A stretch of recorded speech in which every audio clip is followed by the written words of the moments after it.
Hi, this is a recording for the first question of the second exam.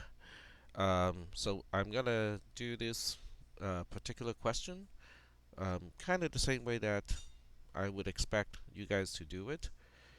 You do have all the resources available to you, that includes a C compiler if you want to use a compiler to figure out what the code is supposed to do. You have the assembler, you have the trace analyzer, logisim. So all of those tools, you can use. So what I'll do is I'm going to go through the code first, just manually. So here's the program. This is the C program. This part here is the C program. If you remove all the comments, the program should compile. There's an extra space, on the first line, but that's about, all you need to do to make it compile. So we'll go ahead and actually do that. Okay, so I'm just copying and pasting the code into a C program. So this is the way I do copy and paste in Linux. Obviously in Windows you can do it any way you want. So I'll just call this one q1.c, and then we paste, oops, that's not the way to do it. So we paste the code, and then Control D to stop this, and then we'll go into an editor first, just so that I can remove all the comments.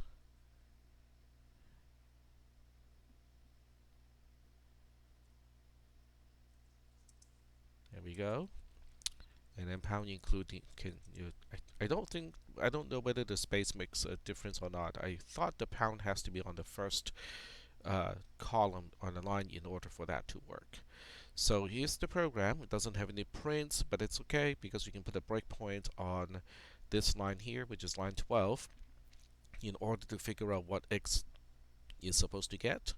But the key here is it has two function calls, but um, they are not recursive. Okay, because f itself does not call itself.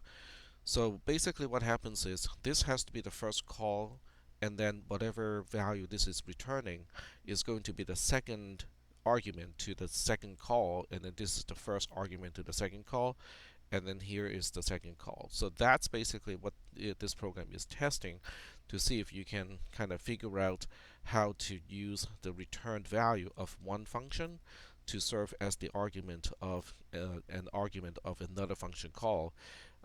But they're really still using the same rules that we have used in class. Okay, so we'll go ahead and save this, and then just go ahead and compile the program, and we'll use a -g to specify include debug information. And here we go, the program compiled. And then I use GDB, on the command line. And if you use code blocks, obviously you have other ways to set up breakpoints. So I'm going to set up a breakpoint on line 12, and then we run the program. And now we're on line 12, and just want to check out, what is variable x. You can kind of forget about the character encoding here. This is the octal or base 8 version of 28 in decimal. So in this case, for this particular test or this particular question, the answer is supposed to be 28. So we want to see whether that makes sense or not. Okay, so the first call is going to pass 2, this is going to be 2, and this is going to be 8 minus 2 because x has a value of 8. So we have 2 6 passed to function f, and all function f is going to do in this case is to subtract 2 times 6, which is -12. Well, it's 12, so we're subtracting 12 from 2, which will give us a 10, a -10. So for the second call, this is now 10, and -10, excuse me, this is -10, and this is still 8 because x has not changed yet. This is the only assignment over here to change x. So by the time we get to the outer or the second call of x is still 8, so we are passing 8 and -10 to the subroutine. So now we have 8 as parameter x, and then we have -10 as parameter y. So 2 times -10 is -20, and then when you subtract -20, you are basically adding 20, and then we have 8 as f of f underscore x. So it's basically boiling down to x8 plus 20, which is 28. So that kind of all makes sense. Now this step is really kind of important, is to figure out what this is going to do in C first, just so that you have an idea of what parameter we are passing. The other way to check out this is to put a breakpoint on line 4. So the reason why this is useful is because by the time you get to line 4, you actually get to see what the values are for each parameter. So this way, when you're doing this in assembly, you can also check, on the stack whether you're pushing the correct value or not. Okay, so we can run this. Okay, we can continue execution. And then this is the second call, and you can see how in the second call, f of y, excuse me, f underscore y has a value of -10, and f underscore x has a value of 8. So until your code is going to pass the correct values, especially with the first call, the first call is supposed to return -10. So if your implementation is not returning a -10 in the first call of f, then you really should not be proceeding, because there are other bugs that you need to fix. Okay. All right. So now that we know, what the C code is doing, the second thing we need to do is to look into the assembly code. I saw that some people remove this comment over here, probably just to copy and paste it into a notepad so you can read the instructions on the side. That's perfectly okay. So the instruction is pretty important, because this is telling you how to make changes to the program in a way that I can easily find what changes you have made. Now there are other ways to do it too, because I can always look at the changes that you have made, because I can go to version history, and then go to version history over here. So if you had to make any changes, I am picking a particular document that was not assigned to anyone. So if you had made any changes, it would be highlighted over here. So that's the other way that I can just kind of look at and highlight, see all the changes that you have made. So that's kind of helpful as well. Okay. But that being said, I would like code that is inserted to have a comment right after the code that is inserted, that says inserted, and then to explain in parentheses. If you change a particular line without deleting it first, and then using a new instruction, you have to say it has been changed. Okay, in the comment. If a line is removed, then you have to use removed in parentheses, indicate why you remove it, and then the instruction or the opcode that you have removed is all the way to the right hand side. Okay, and you can add your own comments too. One person I think asked whether you can add your own comments, and that's definitely okay, because otherwise it would be pretty hard to track what each register is doing, which is kind of what I'm testing. Is can you keep track of what each register is containing on each line of the code, because that's the only way you can tackle this particular problem. Okay, so the first thing is, you can do this line by line. You can, that's perfectly okay. But if you do it line by line sequentially, I cannot do it that way, because I have to know the context of a particular opcode, and so I have to do it, in a much more structured way. So if I were to start, I'm going to start from here, and then I look at the second line and go like, hey, this instruction does not exist. Okay, so at this point you have two ways to do it. You can delete it and then insert a new one, or you can just change it. So I'm just going to change it. There's no instruction called CLR, which probably means clear, but obviously this opcode does not exist. So this is the other point I want to make, is you can make use of the assembler to catch some of the problems of the code. Okay, let me show you what I mean by that. So let me go start up the assembler.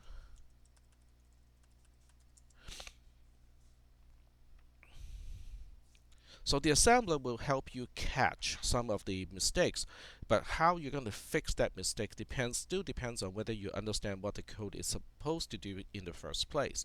Just because it has the assembler says, hey, this mnemonic does not exist, does not automatically answer the question. So you still need to understand what the program is doing, uh, and that will tell you how to replace a particular line. So quite obviously, anything that is catchable using a tool like the assembler is worth points. But if you just indicate that there is an error, um, but how should I put it?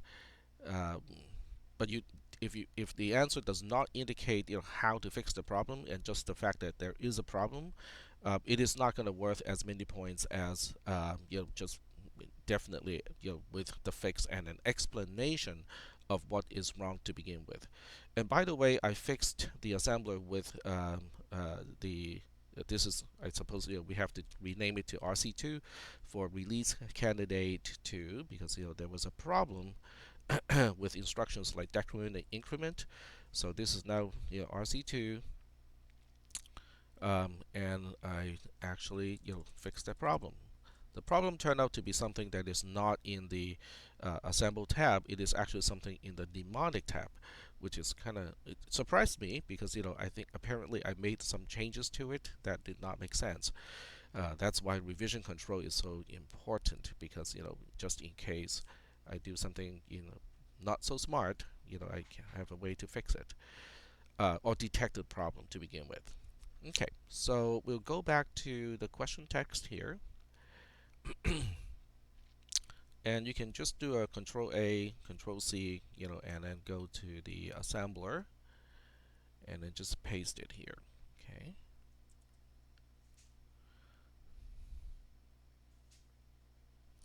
Yeah, I found out that the new assembler is not uh, much faster than the other one, but it's more flexible, and it does catch more mistakes compared to the other one. But those mistakes, the additional mistakes that this assembler catches, is not actually um, in the question, so it doesn't help, or does not help with your test. So it says, okay, CLRD does not exist. Okay, so now the question is, now that you know there's a problem on this line, how are you going to fix it? So I'm just going to move this over here, so my assembler and the source code is right next to each other. It makes it easier to um, you know, look at these two side by side. On your own desktop, you can definitely just kind of put one right next to the other one, so it's easier for you to look at the lines and change them. Okay. All right, so here I'm going to make some changes, and to make my changes obvious, I'm going to turn on suggesting. So this way you can it will highlight the changes that I'm making. So this way you can actually see what I have changed here. So at this point, I want to clear register D, and so it becomes 0. There are two ways to do it, okay? And I do want to explain, both ways, because sometimes you may see me using one way, and other times you may see the other way. The first one is LDI, okay? Using LDI, you can see how the original characters, CLR, are it kind of like has a it's struck out. Okay, so you can use LDID, but then you have to specify a 0, okay, to indicate that we are loading a constant of 0. So according to the instruction of the test, now you have to include in comments and say this line has been changed, okay, and you have to say your CLR does not exist as a mnemonic, or something to the same effect. It doesn't have to be exactly the same in the wording. Use LDI to uh, initialize register D. Okay, so that's kind of what I'm expecting. Is an indication of um, why you made the change, and the rationale behind the new version of the code. So that's one way to do it. The other way to do this is to use the subtract instruction, because if you subtract D from D, D is going to be a 0 too. So subtract D comma D is going to work as well here. All right. And then in this particular test, version of the test, it goes straight into the label F, which is the beginning of the subroutine F. So we're missing an instruction here. We're missing the JMPI to main instruction. So we need to add that over here. So we have a JMPI to JMPI to main. Okay, so we need to start with, oh, okay, this is inserted. So we have to say inserted, and we have to start with main not F. Okay, so that's kind of the explanation that I'm expecting people to write, to comment when they insert a line of code. So I cannot keep track of main and F at the same time, so I have to choose one function to debug first. Since we're already looking at the initialization code, I would continue to go to main to debug main first. And in this particular question, main is the longer one too. So when we get to main, I will ask, okay, does this label make any sense? Okay, is the return address at the is the return address pointed to by the stack pointer right away? And the answer is no, because there's no return address for main. Okay, so I'm going to say I would remove this line here because the label is not useful. Now, if you don't change this line, that's fine too, because it's just a label definition. It doesn't really change anything. But the next line definitely needs to be changed. Okay, so I'm going to put a 0 over here, and then I will insert my comments, which says changed. Okay, X is where the stack pointer points to. No return address for main. Okay, because main is not called from anywhere else, and as a result, there's no return address. Now, if you say, if you ask what about this line over here? Should I change it? It's kind of optional. It does not really change how the program functions, because there are no references whatsoever to return address of main anywhere in the program. So even though conceptually it is wrong, it does not make the program not work. So it's going to be okay. So here we have decrement D, which allocates 1 byte on the stack. So if I were if I were answering this question, I would actually add my own comments here, just making sure that I'm not using inserted, changed, or deleted, to begin a line of comment, but I would just say D is now the address of the local variable X. Okay.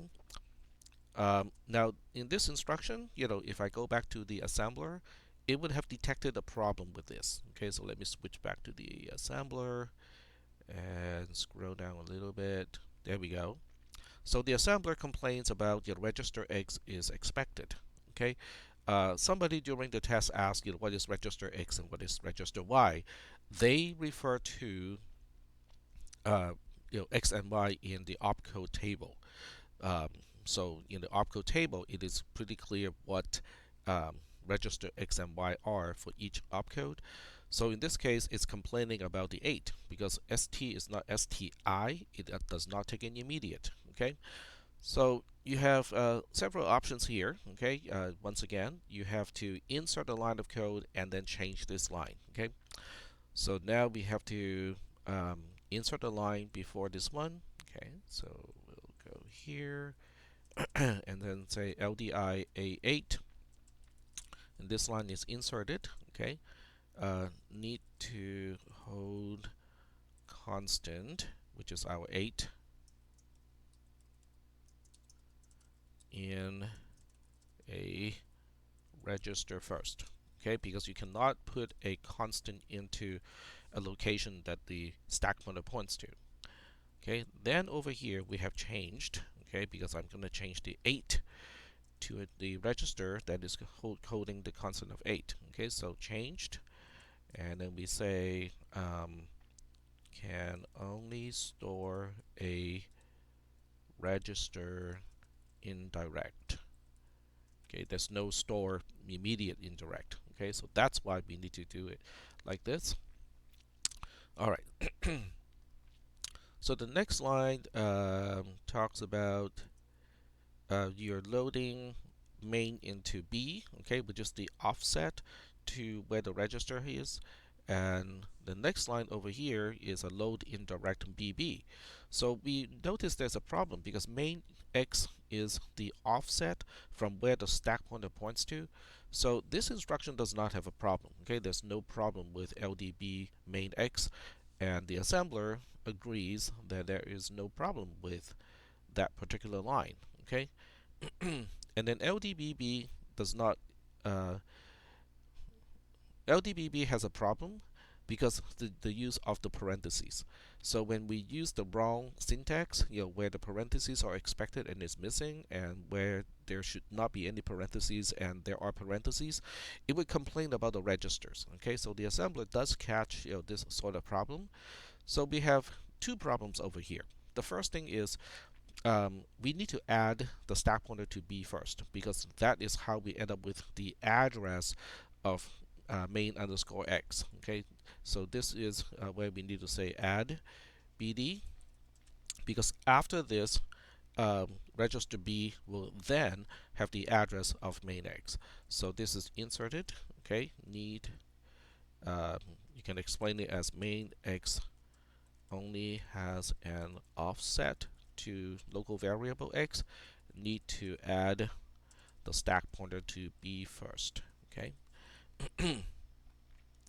and then on the next line over here, um, the compiler, I mean the assembler, definitely has a complaint about it because B is the direction is off. We are not putting register B to where B is pointing to. We are going in the opposite direction. So now we have to say changed. Okay, and I will go ahead and make the changes here. So the change is going from remove the parentheses of the first operand and then add parentheses. Whoops. Ah. And then add parentheses to the second operand like that. Okay, so it is changed. Okay, we are loading B, loading what B points to B. Okay, so if you want a concise way to say this, we can just kind of quote what the opcode table specifies, which is B is getting whatever B points to. Okay, that's kind of the shorthand to say exactly the same thing. So on the next line, it is quite obvious what the intention is. We are trying to subtract 2 from B, but this instruction does not exist. Okay, we cannot subtract an immediate from B, and the assembler, indicates there's a problem too. Okay, so you can look at the assembler and it says register Y is expected. It cannot be an immediate. So once again, there are a few ways to do it. Okay, so I can choose a way which is deleting this line. Okay, delete it. Sub B2 does not. There's no such mnemonic. Okay, sub cannot take immediate as second operand or something to that effect. You can say it only expects a register as the second operand. Either way is fine. And then on the next two lines, I would just use decrement B and decrement B. So I would say inserted to decrease B by 1, and then decrement again, inserted decrease B, whoops, typo, by 2. So now we got it. Okay, so now B has X minus 2. And in the comments over here, you can always add that as well, so that you can keep track of what B has. Okay, so you can say B is now X minus 1, and I'm going to use double equal because we are not actually. Yep. Okay, so B equals to X minus 2 at this point. Okay. And then we are storing B to where the stack pointer points to. Okay, so that is pushing, or it's an intention. The intention is to push X minus 2 on the stack, but that doesn't work because we're missing a decrement D. the stack pointer has not been decremented yet. So we're missing yet another instruction here. So we need to say decrement D, inserted, um, allocate space for second argument to call f. Okay. So now we can store it. Now this line, there's no problem with this line. We are actually just storing it. But it is good to have my own comment to say that we are pushing x minus 2 on stack as the second argument of calling f. Okay, the first time. So now we have LDID with LDIC with 2. Seems okay, okay, because the assembler checks this and does not indicate any problem. Okay, in fact, it doesn't mention any problem for a while. So we go back to the code over here and just comment that C now has the constant of 2. We don't quite know what it's doing with it. Well, we actually do, because the first argument of the first call to F needs to be 2.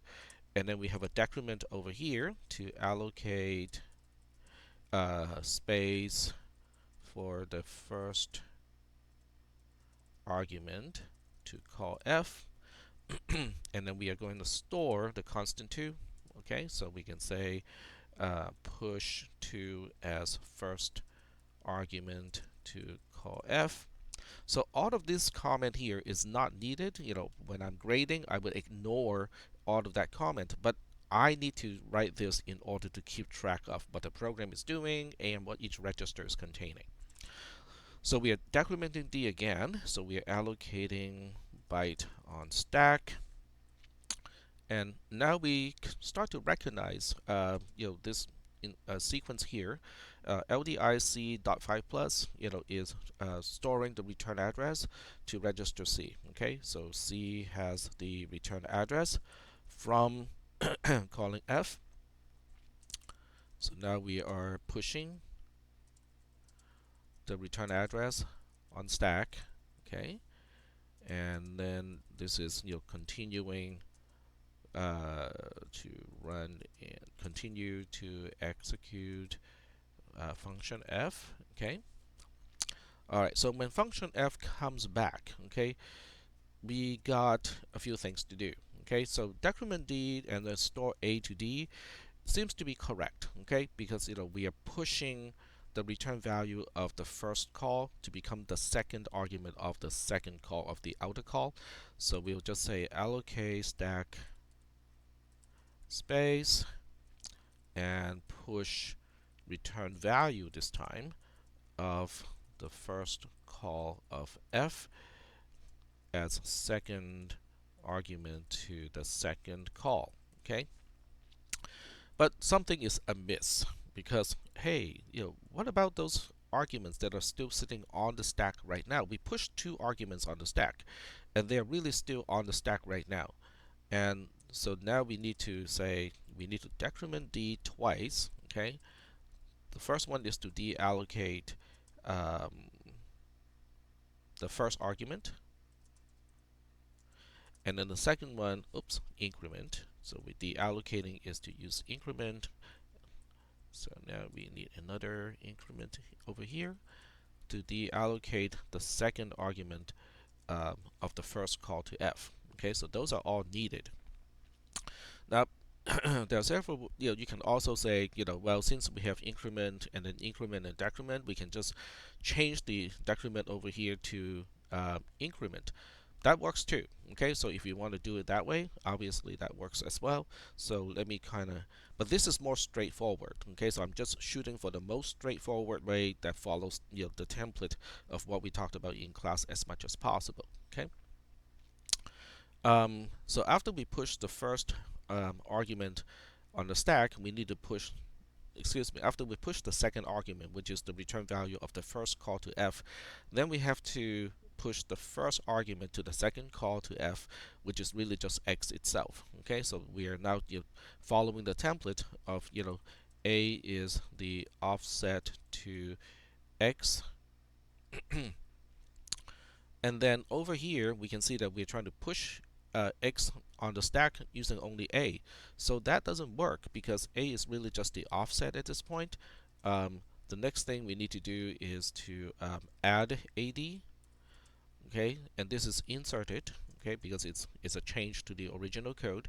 So insert it, and we have to mention that need to add stack pointer to offset to get address, okay, so that at this point a becomes the address of x in main.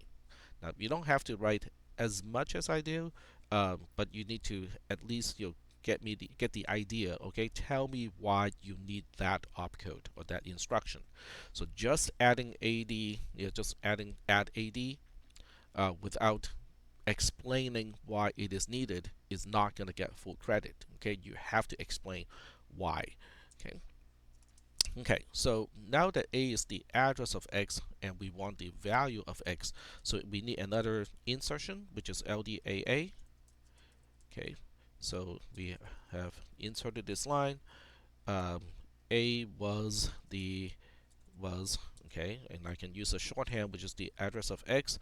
We need the value of x, and this is why we need to load indirect. Okay, then we can do the decrement D, which is allocating a byte on stack, which is allocating the first argument of second call to F, and then we push X. Okay, that's perfectly okay. Um, and then we have to do the actual call, which means we have to push the return address. But this time you can see how the sequencing is off, okay, because we are loading C.5 plus and then the decrement D. As long as you know how to fix this, it's okay. If you comment, and say that we have to exchange these two instructions in some way, okay, you can use change or one of the other ways, that's fine. But the easiest way to fix this is to change the 5 to a 6, because at this point we are 1 byte more than usual away from the point where I need to return to. Okay, so we'll change it to a 6, and then we say changed. Okay, we are 6 bytes, not 5, from where we need to return to. Okay, then we can keep the rest, which is decrement D, STDASC. So this is for pushing the return address. This is really just for my own information. JMPF, okay, continue execution in the subroutine. Then we come back. So when we come back, we have to add 2 to the stack pointer, okay, which was completely missing, okay, in the first call. But the second call, did have something to the effect, but it doesn't work because add does not work with immediate. So once again, you got two choices. If you want to do the minimal change, you can replace this with a register and then initialize that register in between these two instructions, or you can have two increment instruction to replace the add D2 instruction. That's up to you. I mean, that's they're equally correct. So I'm going to use the increment approach, which is it works better. It's a little bit faster, when you only have 1 or 2 to increment. But if you have 3 or more, then the add instruction is actually faster. So we say delete it, okay, because adding 2 to D cannot be done using add with immediate. Okay, because that's true. That's one way to describe the problem. And then we insert 2 increment D over here. Okay, insert it to deallocate the first argument. Okay, so stack. Okay, increment D again, insert it to deallocate second argument from stack. There we go. So now the stack is balanced. Okay, if the stack is not balanced, you cannot find local variable x. So we load B main x. Okay, this is an attempt to get to the address of x, but it doesn't work because you know it's just an offset, and the instruction is wrong too because LD needs to be LDI. The assembler would catch this as well. So if you move down here a little bit, it would we are at this point here. It says here register Y is expected because LDI is LD. Okay, so excuse me, LD is expecting the second operand to be a in parentheses a register, which is register Y, and it's missing because it is an immediate in this case. So, but that's not what we want to do. We don't want LD. We want LDI. So the correct way to fix that problem is to change the instruction to LDI. Okay, and then we explain it. Okay, we say changed. Oops, slash slash changed. Okay, LDI is intended to load immediate to a register. Okay, and then we find that there's one instruction missing from all of this, so we have to um, add BD. Okay, and we say this is inserted.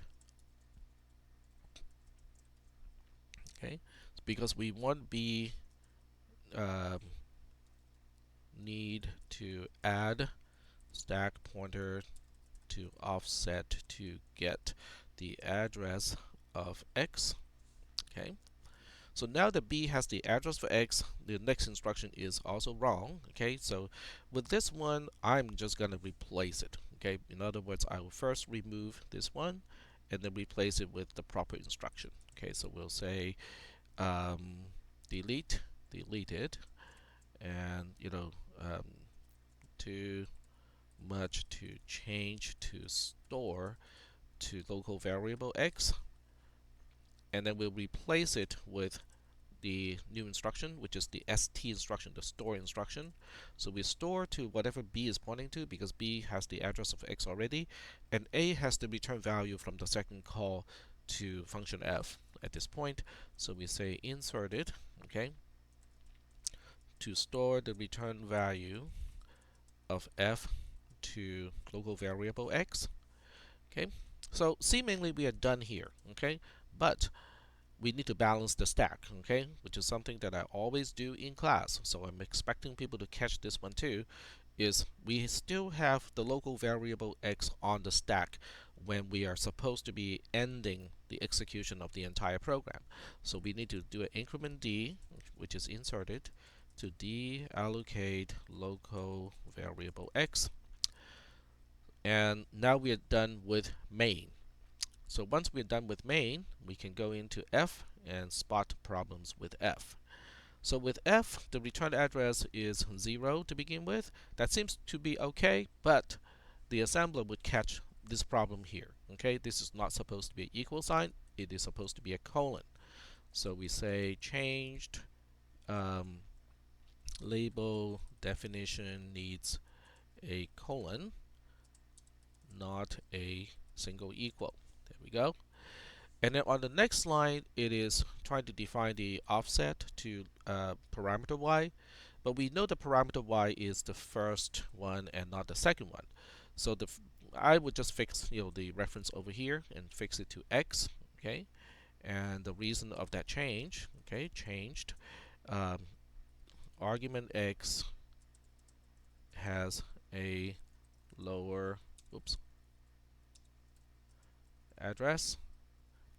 Okay, and then on the next line, y is the second one, so I changed this to y, and then we changed this to x, and we say changed argument y is 1 byte on top of x, or something like that. Okay, you're just an explanation of why we make the changes the way we do. All right, so so now we say assume labels are defined correctly.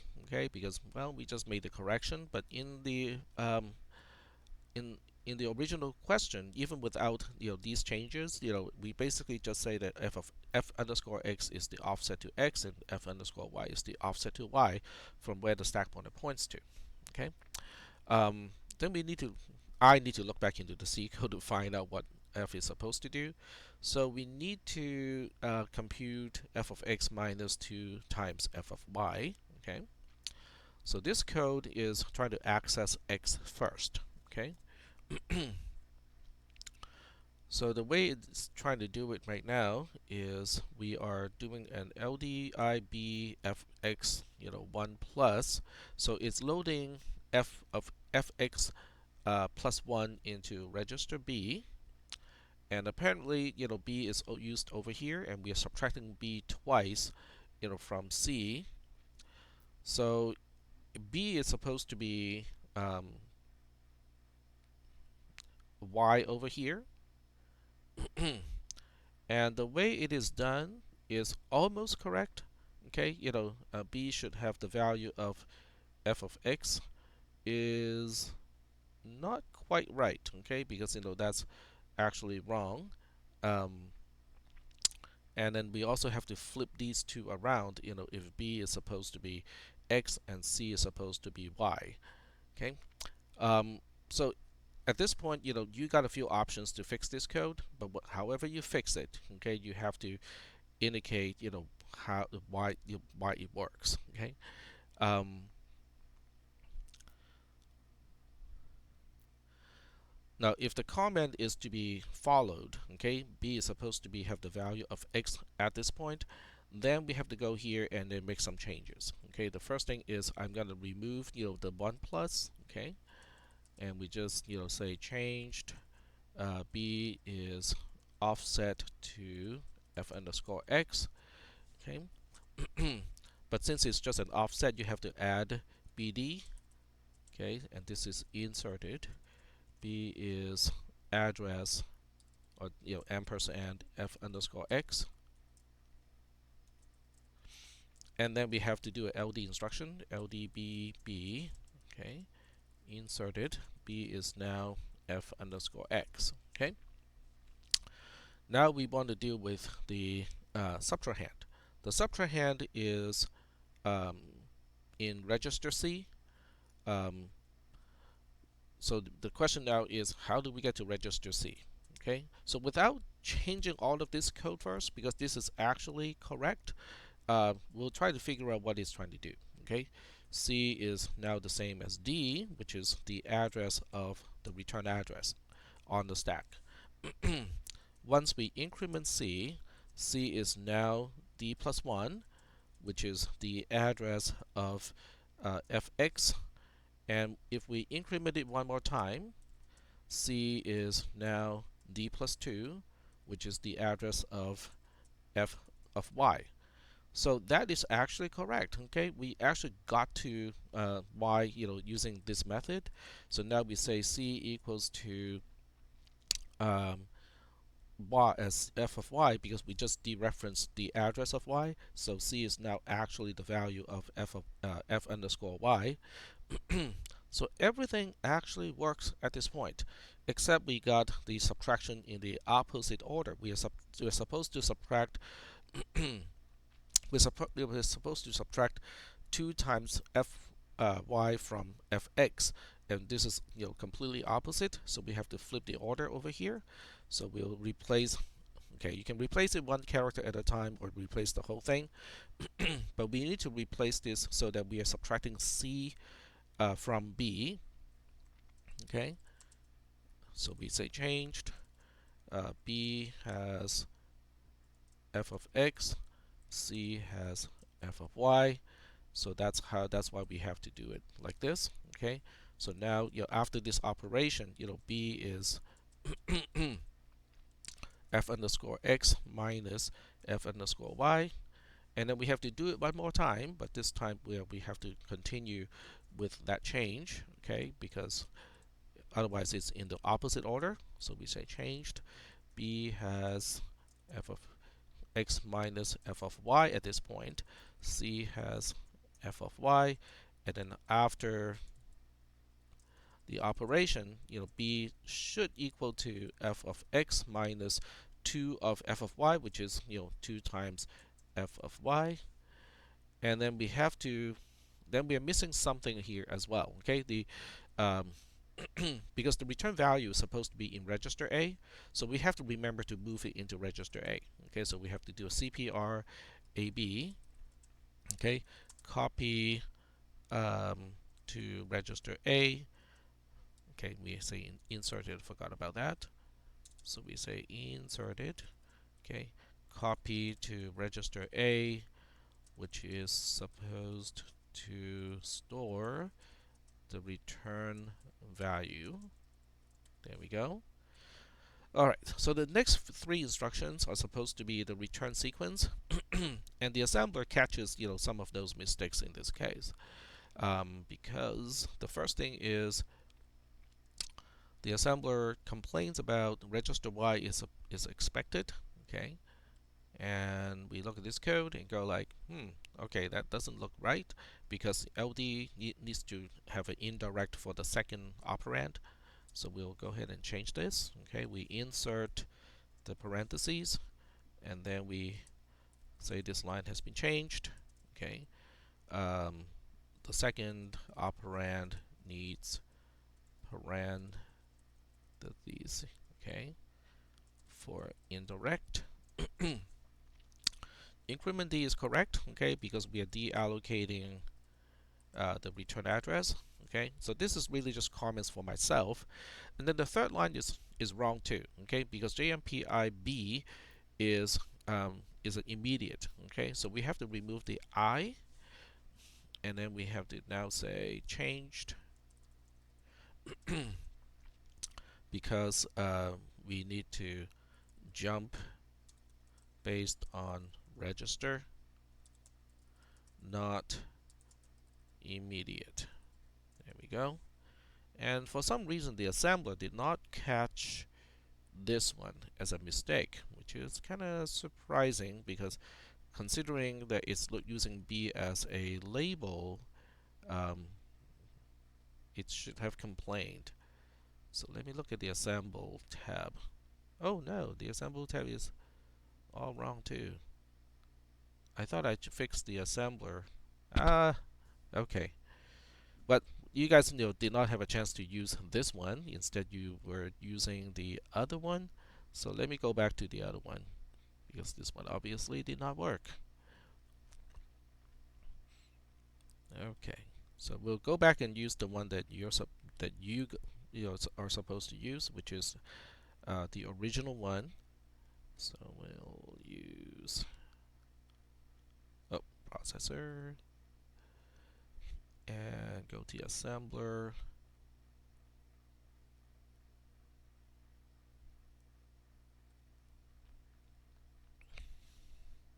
There we go.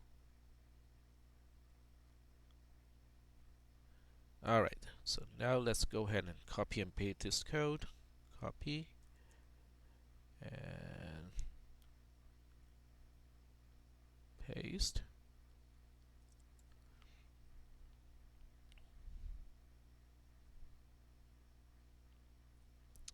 And let's see if whether it's catching the JMP error. Oh no, it's inserting, but the commented code is there as well. So it doesn't know about the actual change in the text. So that's why it's including all of the changed text. So to do this correctly, I have to go back to editing document directly. Okay, which basically is just hiding the other stuff. Viewing. There we go. Okay, so we Control A, Control C, go back to the assembler, and paste. Alright, so let's check. Okay, that has to do with me turning on suggestion. So since you did not really use that feature, you should not run into this problem. So I'm just going to go back to suggesting, which is a great tool for me to show you what changes I have made. But it doesn't really quite work in this case because it it doesn't copy and paste correctly, in this particular mode. So I'm gonna go ahead and approve all my changes. There's probably a quicker and easier way to approve all the changes. Let me see if there's a way to do that. Um, if anything, it's going to be in version history and current version. Oh, okay. Nope, it still has all the suggested changes. So, and there are 50 something changes like that. So I'm gonna have to approve all of them.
Alright, so we are almost done here.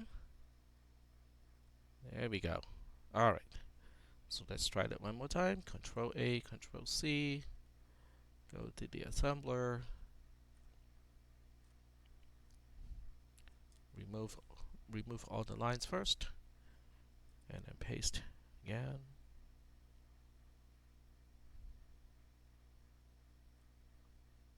Alright, so this is all good. And I want to see if the JMPB is caught or not. So I fixed this already, but if I put a JMPIB, yep, it does complain about it, which is the correct behavior. So the new assembler is not quite ready for release yet. Okay, back to more debugging of the assembler. Okay, there we go. So now the question is, we think we got the program all fixed. What do we do now?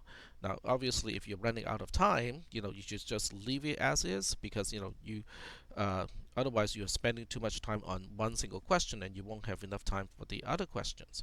On the other hand, if you do have time, okay, you got all of the editing done already, or if you want to run the code to see how it is behaving to debug the code, that's okay as well, as long as you have a pretty good idea of what it is supposed to do. Okay, so what we'll do, or what I'll do, is to see if this program is working or not. Okay, assuming that there's enough time to do this. Okay, so I just go to the RAM file tab, go to File, and then we say Download as CSV, and we'll store it to the temp folder. This is q1.csv. Save it.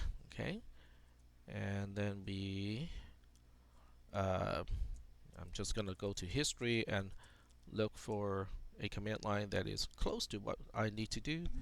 So 1988 is pretty close. So I just say 1988, and obviously it's not going to work because test.csv does not exist. So we just have to now change that to Q1, and we're already in the temp folder, so this should work over here. Okay, so now I have a log, and the log analyzer does work in the newer version. But if you don't trust the new version, you can always use the older version. Okay, but I'm pretty sure the new version works. So we go here, we click import, And in this particular sequence of operation, we have done it many times in class. So we'll look for log.tsv, which is the first item. Okay. Replace tab and no. Okay. And this is where you can see a major improvement of performance when you're comparing this one to the other one. I think the increase of performance is like threefold or something like that. This one only takes 1/3 of the time of the other one. Okay. So now we're looking at the trace. The question is, what are we looking for? The first thing is, does the program terminate correctly? Okay, so we'll go ahead and just go to the end.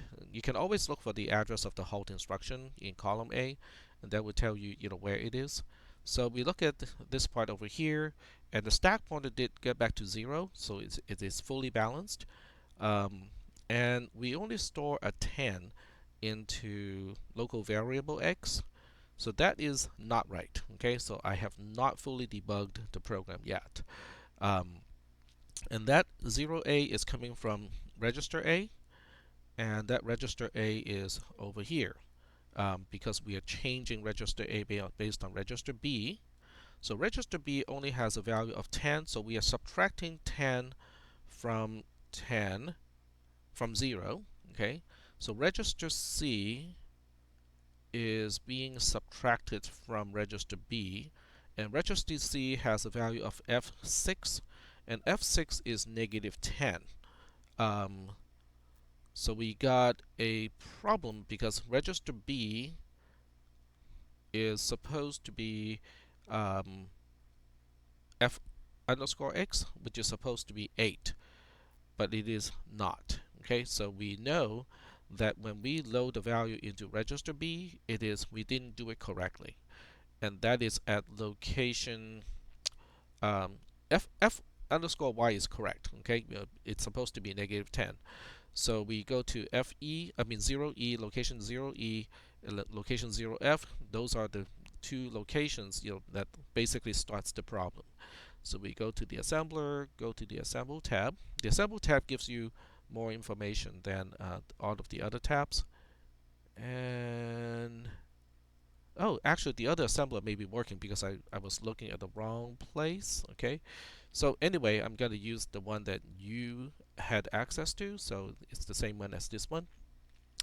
And we were looking specifically at location FE, 0E and 0F.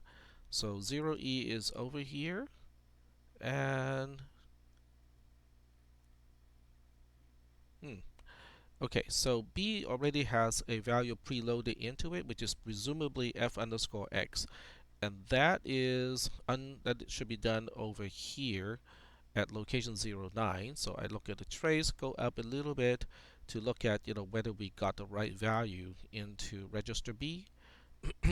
And we can see that we got the second argument into register B and not the first parameter. We got the second parameter into register B instead of the first parameter because F6 is a -10.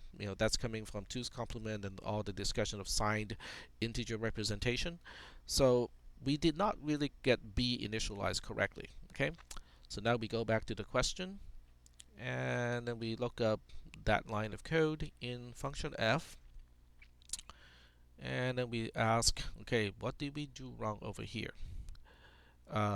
Register X is the return address +1. Okay, that is correct. And then we load B F underscore X, so B is the offset to F underscore X, and then we add BD, which is it becomes the address, and then we load BB, and it becomes the actual value of F of X. So that looks correct to me. Okay, but obviously it is not doing what it is supposed to. So we look at B. B is 0, 1. Okay, that's fine. And then B is now added to, the stack pointer is added to B. It became FD, and FD had -10 in it. And then we can also see that FE also has -10 in it. So the problem is not the subroutine, it is the caller. The caller did not pass the x of main correctly. It's passing the argument or the return value from the first call to F twice. Okay. Try to edit. Nope, I do not want to edit, so cancel it. Pretty sure I did not edit. Okay. So we go back to here. Okay, so the call from main is not correct in the second call. We did not push X on the stack. So it is this instruction that was not done correctly. And I know exactly why. Because when we load the offset to X in main, at that time we got several things on the stack already. Okay, so let's count how many things are on the stack at that point. Additional things. Okay, so we have the second argument of the second call on the stack at this point. So this needs to be a 1 plus. Okay, so now I need to make sure that I indicate that this is changed because the second argument is on stack. X is offset by 1 more byte. Okay, so now we finish the documentation. So this part is only here so that we can see it more clearly. So once that we can see this, I'm going to accept the changes because otherwise I cannot copy and paste the code like so. So now we Control A, Control C, go back to the assembler, go to the source tab, and just repaste the code. Okay, there we go. And then we go to the file output or the RAM file, and then we download as CSV.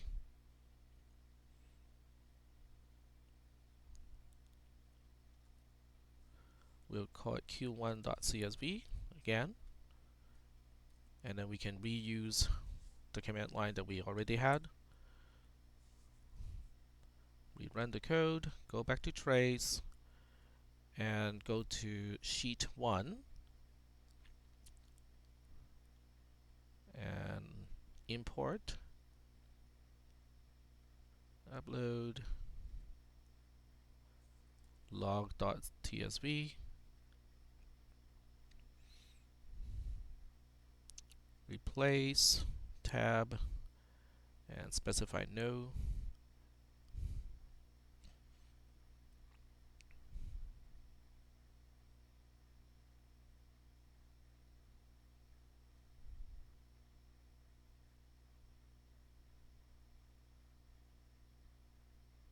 Alright, so we are now getting back to the same place that we were at, and this time we can see that the change is already apparent here. B is 8, which is the first argument. So we just have to kind of fast forward a little bit to what A is getting. A is getting 1C. 1C is 16. The 1 is representing 116. The C is representing 12. 16 plus 12 is 28. So we are now because I didn't change the rest of the program, so I know that the program is going to store 1C to local variable x of main. And so that basically verifies that the program is working 100% at this point. So basically the last change that I made completely fixed the program. So so now that we have talked about the solution of the test, I just want to talk a little bit about how I'm going to grade this, and basically just that. Okay. So this question obviously has a lot of partial credit capabilities because every single change, okay, is potentially a partial credit. Okay, but what I'll be doing is I'm going to look at all the changes that you have made and come up with an idea of whether you understand a concept or not. Okay, so it's not really scoring on a per change basis, but it's more of a scoring based on how well do you, how much evidence do I have that you understand a particular concept and know how to apply that concept in the program. So there are several concepts here, which is how do you access your parameters, how do you um, specify the return, how do you push arguments on the stack, um, how do you allocate local variables? Do you understand the instruction set? Do you understand what is the difference between LD and LDI? So all of those things are what I'll be looking for. I have not come up with a rubric for grading this test, but I'm going to grade it based on how well have you convinced me that you understand how to make this work.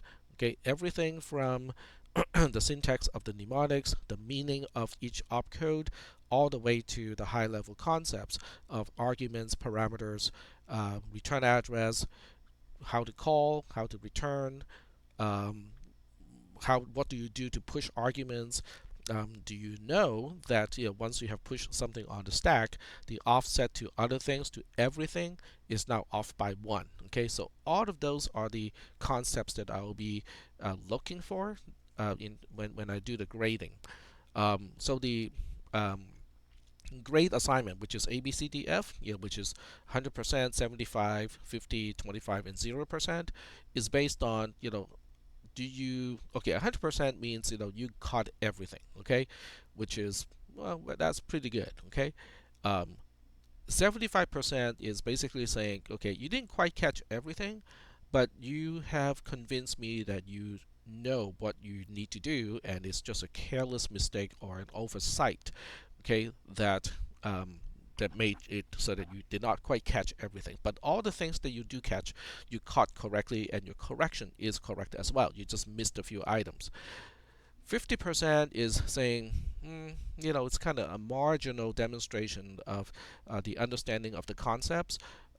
So it's basically catching mistakes but not very consistently, and making changes or fixing the problems also not very consistently. But it does demonstrate a basic level of understanding the concepts. Even though the application itself is it's kind of faulty. Okay, a D is corresponding to an answer where there is insufficient demonstration of the understanding of the concept. Things that are blatant, that should be obvious, that should stand out. There's no indication that there's a problem, or the fixes do not make sense. Okay, or there are fixes to things that are not wrong. Okay, certain instructions got replaced or changed for no particular reason. And then an F is just really a complete lack of demonstration that the concepts are understood, or well, let alone the application of the concepts to fix the problem. So that's how I'm going to assign A, B, C, D, F to each core concept that I will be looking for in an answer. Um, and if your test doesn't look like this, okay, and at some point I'm going to reopen every single document to view only so that you can actually see how you answered your particular version. So your version can be very different from this one. I have, let me see, I think I have like 40 different variations of this test. Um, they are all slightly different, okay? Not entirely, but they're all slightly different. So if you recall and say that, but I didn't quite get exactly the same test as this one, that's intentional, okay? I think no two people in the class got the same question. Okay, that was kind of what I was aiming for. Okay, but the concepts are still the same. Okay, so there might be slightly different mistakes in the test. Okay, that you're supposed to catch, but the concepts are still the same. All right. So I'm gonna stop the recording at this time. I know this is a pretty long recording because I'm trying to explain things along the way. I'm just checking out, how long the recording is at this point, and it doesn't say. Okay, that's okay. Either way is fine. And I can definitely share this document with all of you. Maybe during class time tonight, in the evening. So that's it for the first question. I will do recording for the second and the third question in a little bit today.